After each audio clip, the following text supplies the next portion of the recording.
Hi dear Optometry Skills followers and subscribers. Before we begin, I want to sincerely thank you. Without your support, it would be very difficult to create and share such useful educational videos. If you find this video helpful and feel it adds value to your optometry learning, please consider subscribing, as your support helps us continue creating meaningful and clinically useful content. Now, let me ask you something. Have you ever wondered why a contact lens feels perfectly comfortable and stable on one patient, yet feels tight, loose, or uncomfortable on another, even when the power is correct? The answer often lies in understanding lens curves. And today we are going to explore this very important concept that will be extremely useful in your contact lens practice, so please listen carefully. Let us begin with the base curve. What exactly is the base curve? And why is it so critical for a good lens fit? The base curve is the curve of the back surface of the contact lens that rests directly on the cornea. It is also known as the central posterior curve or the back central optic portion. This curve plays a major role in how the lens fits, moves, and feels on the eye. In most lens designs, the back curve radius is available in a range from 7.5 to 9.0 millimeters. Usually at intervals of 0.5 mm. Here is an important concept you must always remember in practice. When the radius of curvature is longer, the base curve becomes flatter. Now think about vision quality for a moment. Which part of the contact lens actually determines the optical power that the patient sees through? This brings us to the optical curve.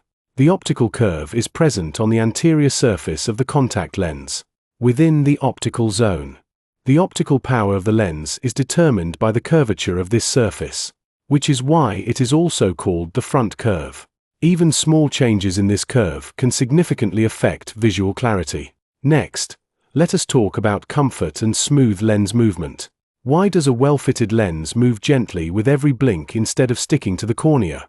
The answer lies in the peripheral curves. These curves are present on the posterior surface of the lens and include the intermediate curve and the peripheral curve. They are concentric to the base curve and act as a reservoir for tears, allowing smooth movement of the lens over the cornea. This area is also known as the back peripheral optic portion. In a simple bicurve lens, there is a single peripheral curve with a larger radius than the optical zone. In tricurve or multicurve lenses, two or more peripheral curves are incorporated to improve fit, comfort, and tear exchange. This leads us to another important term, the back peripheral radius, or BPR. What does BPR actually mean clinically? It refers to the radius of the back peripheral curve and is also called the back peripheral optic radius or peripheral curve radius. In certain cases, especially in patients with high refractive errors, an additional intermediate curve with its own radius may be designed to further refine the lens fit and performance. Finally, let us move to the anterior surface of the lens beyond the optical zone. Have you ever thought about how lens edge design affects comfort and visual quality? The peripheral anterior curve is the slope on the anterior surface of the contact lens that starts from the boundary of the optical curve and extends up to the edge of the lens.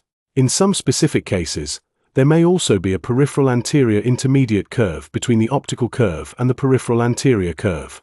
In patients with high hypermetropia or high myopia, this intermediate anterior curve is specially designed to improve visual quality and provide a smoother transition toward the lens edge.